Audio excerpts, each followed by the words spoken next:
Hi everyone, and welcome to the third episode of the Domain Vlog. I just recently got back from a skiing trip with my wife. It was her first ever time skiing, and we had a good time. Back to work, and this one is especially for the newbies. Okay, so I'm going to talk a little bit about some things that are kind of embarrassing for me. I'm going to share with you some of the first domains that I ever purchased um, many years ago now, actually when I was in college, um, and just how bad they were. So get ready for that. But for everyone who's just starting out in the domain industry, I think it's really important to take some time to sit back and just take a chill pill for a second, because the first thing you want to do, right, you've just learned about the domain industry, you've just learned that there are some people making some money domain flipping, etc., and you want to get out there as soon as possible and start making money, right? Well, wrong. That is how most people fail. And then they get discouraged, and they've got hundreds of these awful domains, and they lost a bunch of money, and they're never going to sell these names, and they give up, and they say that it's too hard, and they say the domain industry is dead, etc.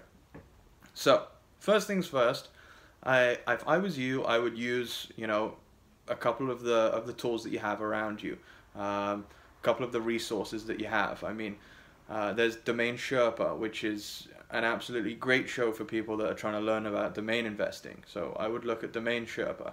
NamePros. NamePros literally has everything on there that has ever happened in the last, I don't know, 15 years or so.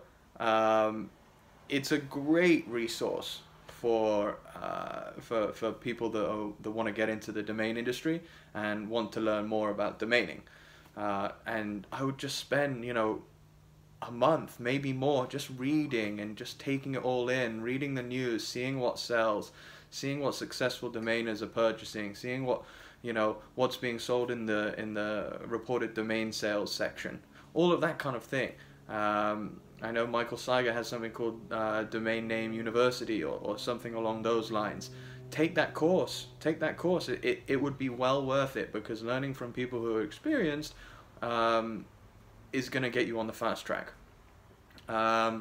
So yeah, with that in mind, I think one thing that I failed to do when I started investing in domains, or what I thought was investing in domains, was I didn't really look at it from a branding point of view. And I don't see many people talk about this side of things, but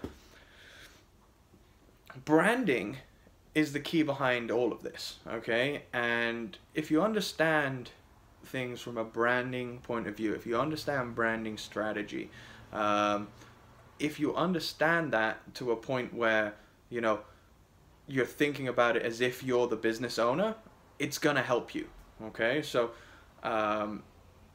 I ended up studying and completing marketing in school. I majored in marketing and minored in finance, and I became fairly obsessed with marketing strategy and brand strategy.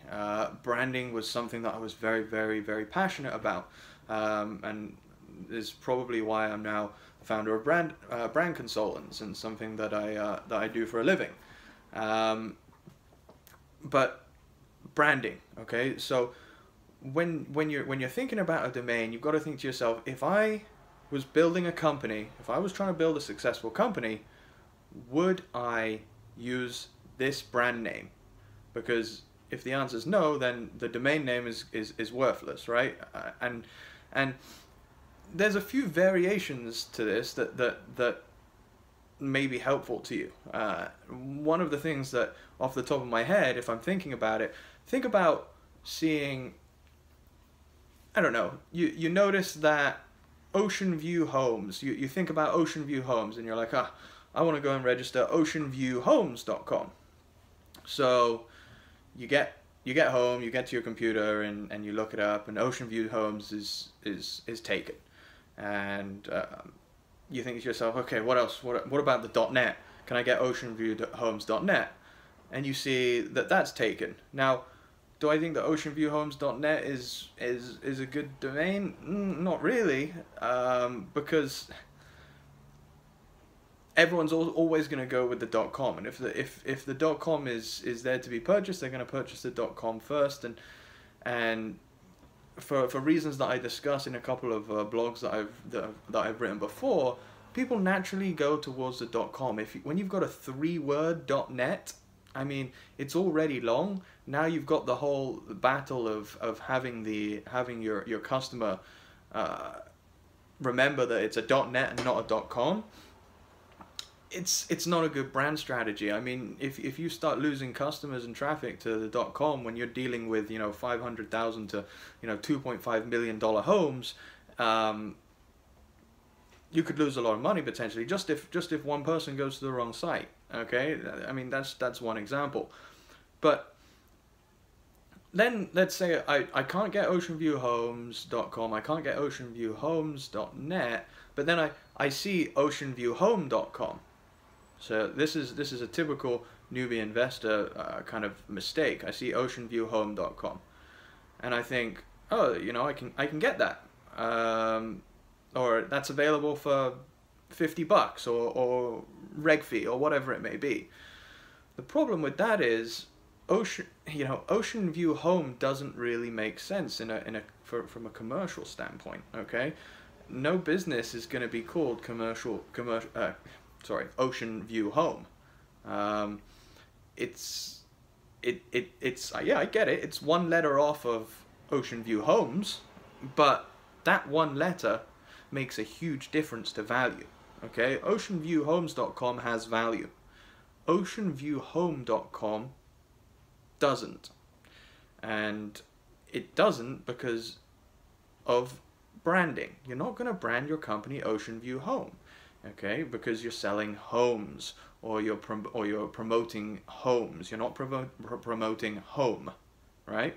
So as a newbie, you don't think about those kind of things. And I'm going to go through a list of some of my domains right now, and you're gonna be surprised. All right, and by the way, I've now got a lot of good domains, and I've sold a lot of domains in the 5 figures, mid 5 figures, high 5 figures, and fingers crossed, I'm about to close a sale on my first 6-figure name. Okay, so I made a 360, and you can too, but you need to listen and you need to learn. Okay, and these names, I've got them written down here. Awful, let me tell you, awful. Here they are. Okay, so usales.com, and that's U, the letter U, and Z at the end. usales.com, hiscash.com, rc-copters.com. I mean, RC-copters. I think I registered that because like the drone industry was kind of up and coming at that point, and copters was one of the terms that they used, and it's got a typical mistake in there. It's got a dash, right? It's just copters is like a alternative term to drone or like UAV, so it's not even the prime term. So it's just I'm clearly reaching. Marketcoordinator.com. So coordinators long. I mean, what would market coordinator be used for? It's just long. It's difficult. It doesn't have much of a commercial use. Yeah, it's not a good name. The next one is another prime example of a big mistake that new people make. NBATradedeadline.com. NBATradedeadline.com. I mean, I grace deleted that name after I think a few days, because I got some advice from someone saying that's a trademark, you don't want that. So that's a terrible one. Phonesales.info. Again, maybe phonesales.com is a good name, but phonesales.info, have a look at .info sales. How many of those sales do you see? You don't see very many. Okay, I'm going to tell you now. Just go to NameBio, check it out. You don't see very many .info sales, even premium one words. So this is two words, and you know, I mean, check the comparables. I haven't checked them, but I'm sure there are not that many sales involving phone sales. And when you add .info at the end, it becomes worthless. Okay. Next one, indemnify.us and .info. I mean, I don't even know what indemnify means. I probably went on a, okay, I'm going to try and look for one words, and I'm going to try and register one words. And, you know, this isn't a .com, and I wouldn't want it even if it was a .com. Yeah. Anyway, all of these, by the way, long gone. I probably deleted them in embarrassment before it even got to drop time. Okay? Anyway, next one, IBM MailNext, trademark, right? IBM MailNext.com and .org, trademark. Those were grace deleted. Here's another prime example of mistakes that people make. Next one, 6-figure-income.com. You can see where my head was at. I wanted to make some money, right? But 6-figure-income.com. Obviously, six-figure income was probably taken. Sixfigureincome.net was probably taken. And, you know, what do you know? I'm reaching and I'm looking for some alternative because I think, hey, there must be a way, right? But I've got 2 dashes in there. Take a look at sales. You'll see that domains with dashes, they don't sell very well. Next one, cheapestfare.net. Doesn't really work in .com either. It would be better if it was cheap fares, right? Cheapfares.com works. Cheapest fare, I'm reaching, doesn't make much sense, dropped. Highyieldstocks.co.uk, have a look at .co.uk sales, they don't sell too much. Easyapps.org, now that's probably the best one of the bunch, but again, it's a .org. .org is for organizations, okay, and it's typically used for non-profit. The cryptocurrency community has recently adopted .org, so they got a little bit more popular, but easyapps.org, it's a tough sell. It probably would never sell. Anyway, I probably dropped that one or sold it for, you know, a few bucks. But if it was .com, it would be okay. But easyapps.org, probably not any real value there. Anyway, those are a few of the first names that I ever registered. Obviously, most of them, or all of them, horrific, right?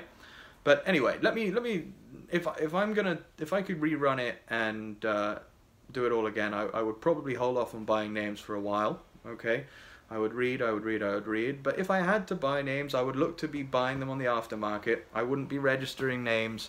There's very little point to register names now. I mean, with the brandable marketplaces that have come up, literally every single domain registration is almost is almost taken of any value. I mean, if you're going to reg a name, I don't know. It's really difficult now. Okay.